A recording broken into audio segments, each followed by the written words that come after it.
भारत बेतरफ़ी फौजी ठिकाण में कंहिं टीं धुर खे शामिल करे ब्लैक पॉलिटिक्स खे हथी ॾियण जी बि बेबुनियाद कोशिश कई। दुनिया भारत जे हिंदुत्व इंतिहा पसंदीअ जे ख़तरनाक इरादनि खां बदज़न थी रही आहे। Army chief field marshal Syed Asim Munir जो कोर कमांडर्स कॉन्फ्रेंस खे ख़िताब। कोर कमांडर्स कॉन्फ्रेंस भारतीय हिमायत याफ्ता स्पॉन्सर्ड प्रॉक्सिस खिलाफ हर सतह ते फ़ैसिलाती कार्रवाई जारी रखण अणतड़ करार ॾेई छॾियो। कॉन्फ्रेंस में चयो वियो त भारत पहलगाम वाक़े बाद जंग में शिकस्त खां पोइ पंहिंजा नापाक इरादा प्रॉक्सिस ज़रिए वधाए रहियो आहे। उन्हनि जे ख़ात्मे लाइ फ़ैसिलाती कार्रवाई जारी रखण अणतड़ आहे। ISPR मूजिब फील्ड मार्शल आसिम मुनीर जी सदारत हेठ GHQ रावलपिंडी में 271वीं कोर कमांडर्स कॉन्फ्रेंस थी, जंहिंमें फील्ड मार्शल वज़ीर आज़म शहबाज शरीफ सां गॾु ईरान, तुर्किया, अज़रबाईजान, सऊदी अरब ऐं UAE जे कामयाब दौरनि में पाकिस्तान जे फ़ाल सिफ़ारतकारीअ जे तफ़सील बाबति फोरम खे आगाह कयो। अमेरिका जे तारीख़ी दौरे बाबति बि briefing. Army chief Pakistan, navy ऐं एयरफोर्स जी क़यादत जी बि साराह कई। कोर कमांडर्स कॉन्फ्रेंस पारां पाक फ़ौज जे ऑपरेशनल तयारियुनि ते भरपूर एतमाद जो इज़हार।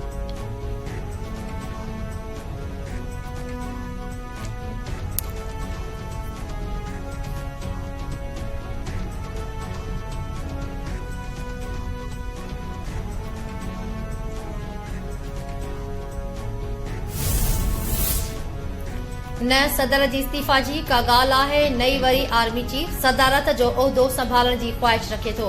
वफ़ाक़ी घर वज़ीर मोहसिन नक़वी सदर आसिफ अली ज़रदारी जी इस्तीफ़ा बाबति ख़बरुनि जी तरदीद करे छॾी। समाजी वेबसाइट एक्ट ते जारी कयल बयान में मोहसिन नक़वी चयो आहे त न सदर जी इस्तीफ़ा जी का ॻाल्हि हले पई, नई वरी अहिड़ी का सोच मौजूद आहे। आर्मी चीफ बि सदारत जो उहिदो संभालण जो ख़्वाहिशमंद न आहे। फील्ड मार्शल जो समूरो ध्यानु पाकिस्तान जे इस्तेहकाम ऐं मज़बूतीअ ते आहे। सदर आसिफ अली ज़रदारी जा हथियाबंद फ़ौज जे क़यादत सां मज़बूत ऐं एतिराम ते ॿधल लाॻापा आहिनि। ख़बर आहे त सदर आसिफ अली ज़रदारी वज़ीर आज़म शहबाज शरीफ ऐं फील्ड मार्शल आसिम मुनीर खे निशानो बणाइण वारी मुहिम जे पुठियां केरु आहे, कूड़ केरु ऐं छो पखेड़े रहियो आहे, इहा बि ख़बर आहे त हिन मुहिम जो कंहिंखे फ़ाइदो थी रहियो आहे।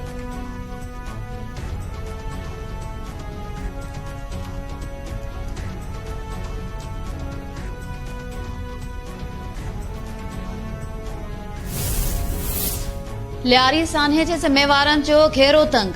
सिंध बिल्डिंग कंट्रोल अथॉरिटी जे 13 ऑफिसर्स खिलाफ केस दाख़िल, 8 ॼणा गिरफ़्तार। लियारी में इमारत गिरण सबब 27 हयातियूं ज़ाया थियण बाद इंतज़ामिया हरकत में अची वई। सिंध बिल्डिंग कंट्रोल अथॉरिटी जे 5 डायरेक्टर्स इरफान हैदर नक़वी, सैयद ज़रगम हैदर नक़वी, अशफाक खोखर, जैलिस सिद्दीकी ऐं फ़हीम मुर्तज़ा खिलाफ केस दाख़िल।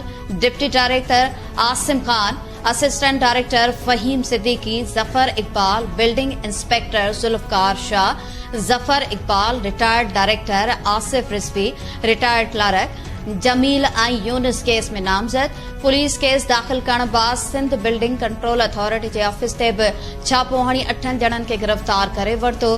गिरफ़्तार थियलनि में आसिफ रिज़वी, इरफान नक़वी, अशफाक खोखर, आसिम अंसारी, जैलिस सिद्दीकी, आसिम खान, ज़फ़र जहांगीर खान ऐं ज़ुल्फ़कार शाह शामिल।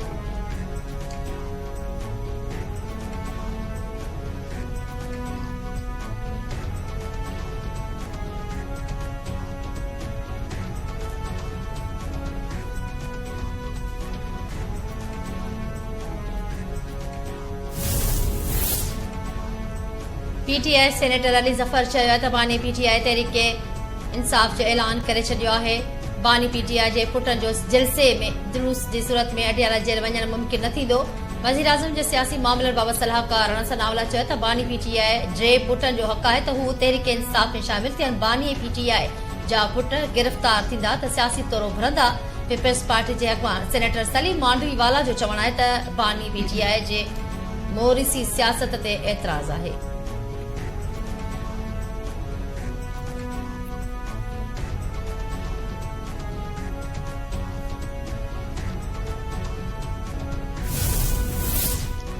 PTI बानी पंहिंजनि ॿारनि खे सियासत में आणणु चाहे थो, एतिराज़ नाहे, पर ॿार ऐं भेनरूं बानीअ खे आज़ाद नथियूं कराए सघनि। बानी जी आज़ादीअ जो दारोमदार उन जे पाण ते आहे। नून लीग सेनेटर इरफान सिद्दीकी जो बयान। इरफान सिद्दीकी पारां केपी हुकूमत जी तब्दीली ऐं सदर जी इस्तीफ़ा वारनि ख़बरुनि जी बि तरदीद। बानी पीटीआई जी अॻूणी घरवारी जमाइमा गोल समेत हुकूमती वज़ीरनि जे बयान ते रद्द अमल ज़ाहिर कंदे चयो आहे त संदसि ॿारनि खे पंहिंजे पीउ सां फोन ते ॻाल्हाइण जी इजाज़त नाहे। पाकिस्तानी हुकूमत चवे थी त जेकॾहिं ॿार पंहिंजे वालिद सां मिलण लाइ पाकिस्तान विया त उन्हनि खे गिरफ़्तार करे जेल मोकिलियो वेंदो। इहा सियासत न पर ज़ाती इंतकाम आहे।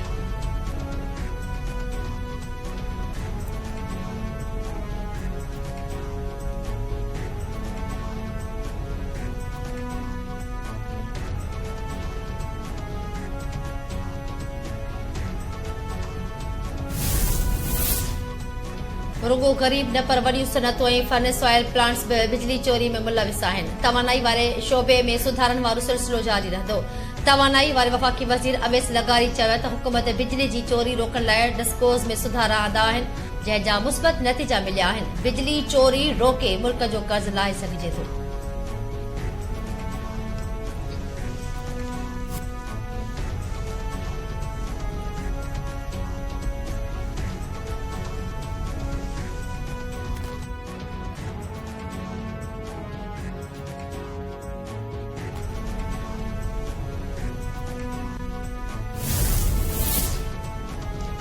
वज़ीर आज़म नेशनल टैरिफ कमीशन जी नए सिर चोड़ जख जी हिदायत करे छॾी।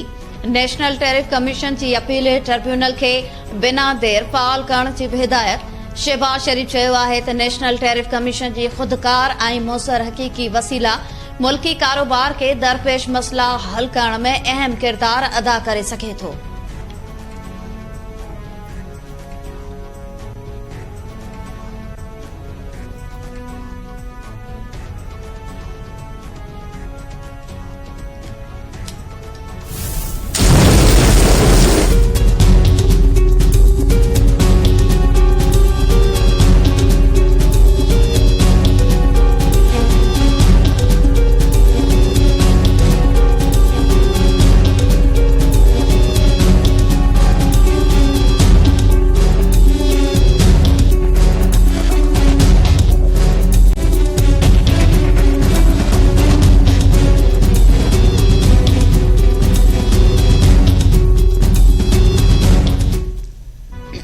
पंजाब के मुख्तलिफ इलाक़नि में वक़फ़े सां तेज़ बरसात। लाहौर में बरसात सबब अक्सर रोडनि ते गोॾे जहिड़ो पाणी बीहजी वियो।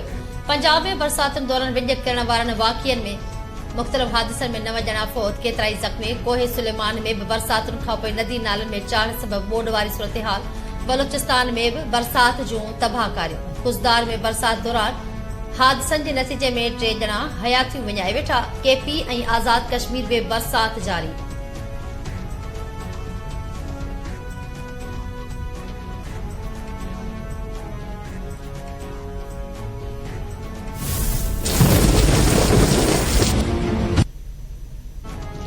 सिंध जे मुख़्तलिफ़ इलाइक़नि में किथे तेज़ त किथे हल्की बरसात। मुख़्तलिफ़ हंधनि ते रोड रस्ता ॿुॾी विया। दादू ऐं सेवण में तूफ़ानी बरसात खां पोइ रोडनि रस्तनि ते गोॾे जॾो पाणी बीहजी वियो। दादू जे ॻोठ पुराणो देरो में बरसात दौरान कचे घर जी भित किरण जे नतीजे में 4 वरियनि जो नींगर राहिब फौत। लाड़काणो, कंबर, दादू, सीता रोड, मोरो, मेहड़, सेवण, मिठियाणी, काज़ी अहमद ऐं ॿियनि इलाइक़नि में तेज़ बरसात। गाजी खावड़, गढ़ी खेरो, खैरपुर, नाथन शाह, कक्कड़ ऐं ॿियनि शहरनि में बि ककर वसी पिया।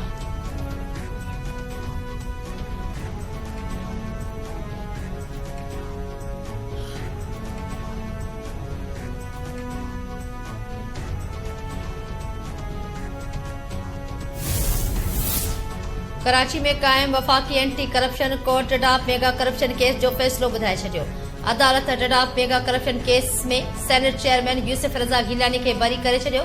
यूसुफ रज़ा गीलानी खे 9 केसनि मां बरी कयो वियो।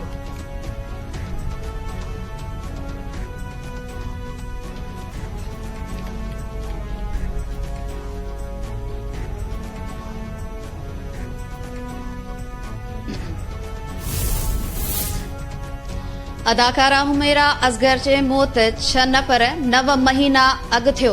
हिकु वधीक छिरकाईंदड़ इंकशाफ साम्हूं अची वियो। अदाकारा जो लाश कराची जे इलाइक़े डिफेंस फेज़ 6 खयाबाने इतिहाद जे फ्लैट मां 3 ॾींहं अॻु मिलियो हो। फॉरेंसिक जांच दौरान हुमेरा असगर जो मौत 9 महीना अॻु यानी अक्टूबर 2024 में थियण जो इंकशाफ साम्हूं आयो। डीआईजी ॾखण जो चवणु आहे त किरायो न ॾियण ते घर मालिक हुमेरा ते केस दाख़िल करायो हो। पुलिस फ्लैट खाली कराइण वई त दरवाज़ो न खोलण ते टोड़ियो वियो त हुमेरा जो सड़ियल हालत में लाश मिलियो। अदाकारा आख़िरी भेरो मोबाइल फोन बि अक्टूबर में इस्तेमाल कयो।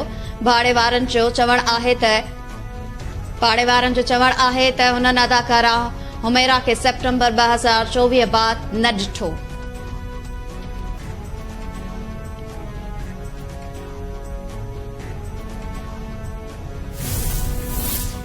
बलोचिस्तान जे सूबाई वज़ीर अली हसन ज़हरी खां माफ़ी वठंदड़ अॻूणे डीसी फयाज़ सोलंकी खे एडिशनल सेक्रेटरी कोऑर्डिनेशन वारे उहिदे तां हटाए वियो।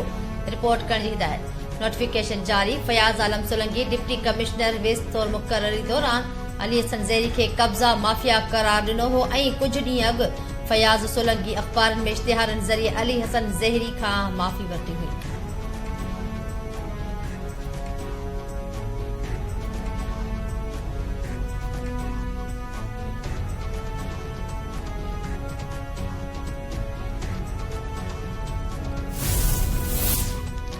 बाजोड़ में फायरिंग। एएनपी अखबार समेत 2 ॼणा मारिजी विया, 3 ज़ख़्मी।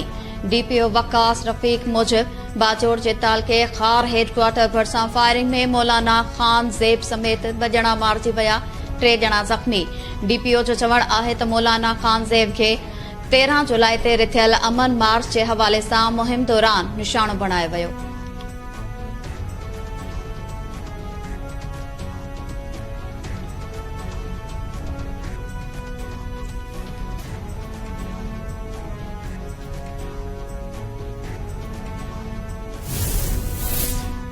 चक वेझो जतोई ऐं महर बिरादरी जे 2 धुरनि में झेड़ो। फायरिंग में 2 ॼणा मारिजी विया, 2 ज़ख़्मी।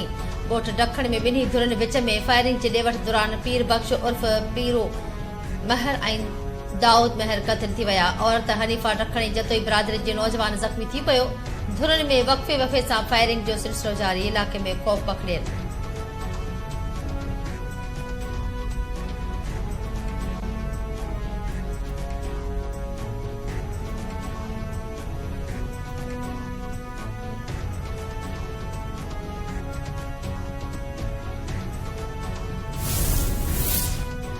हुमायूं शरीफ वेझो मुपैना पुलिस मुक़ाबले में हिकु ॾोहारी मारिजी पियो। हिकु ॾोहारी खे ज़ख़्मी हालत में गिरफ़्तार करण जी दावा।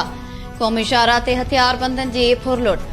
पुलिस पहुचण ते ॾोहारी गिर्ड स्टेशन में लिखी पिया। पुलिस मूजिब इलाइक़े खे कड़ो चाढ़े सर्च ऑपरेशन शुरू कयो, जंहिं दौरान फायरिंग जी ॾे वठ दौरान हिकु ॾोहारी नतीम लबाणो ज़ख़्मी थियो, जंहिं अस्पताल में दम ॾेई छॾियो। हिकु ॾोहारी इमामदीन मारफाणी खे ज़ख़्मी हालत में गिरफ़्तार कयो वियो आहे।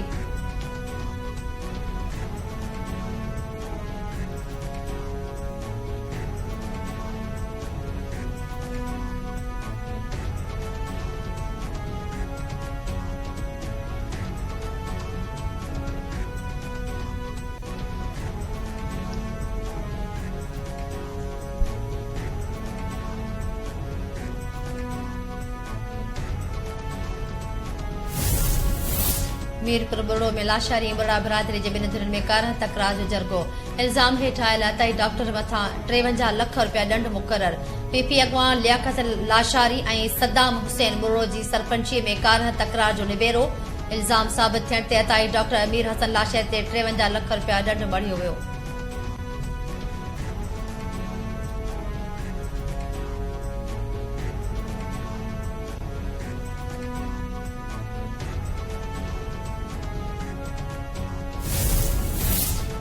घोटकी तालके अस्पताल जो 32 करोड़ रुपयनि जी लागत सां तामीर कयल वार्ड ऐं ऑपरेशन थिएटर मरीज़नि लाइ बेलाभ बणियल। वार्ड में रोलू कुता घुमण लॻा। नओं तामीर थियल ऑपरेशन थिएटर फाल न थियण सबबि शहरियुनि खे को लाभ न मिली सघियो। इमारत में अमले बदिरां रोलू कुतनि डेरा जमाए छॾिया।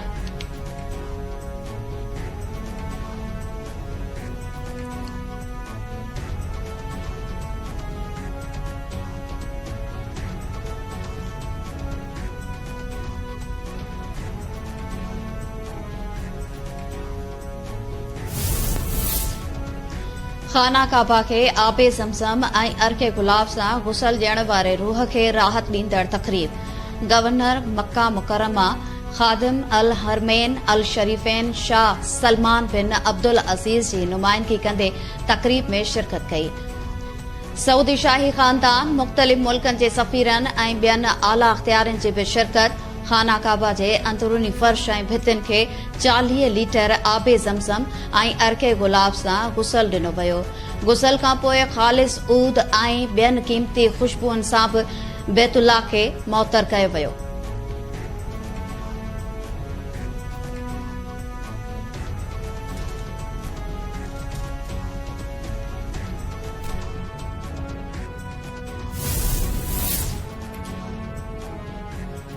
इसराइली फौज वहशत जी इंतहा करे छॾी। गज़ा में ग़िज़ाई इमदाद जे इंतज़ार में बीठल ॿारनि मथां हमिलो। 10 ॿारनि समेत 52 फ़लस्तीनी शहीद। फ़लस्तीनी इख़्तियारनि मूजिबि इसराइली फौज इंतहा उन्ही मेडिकल पॉइंट खे निशानो बणायो जेको बीमार ॿारनि ऐं औरतुनि खे ग़िज़ाई ऐं तिबी सप्लीमेंट्स फ़राहम कंदो आहे।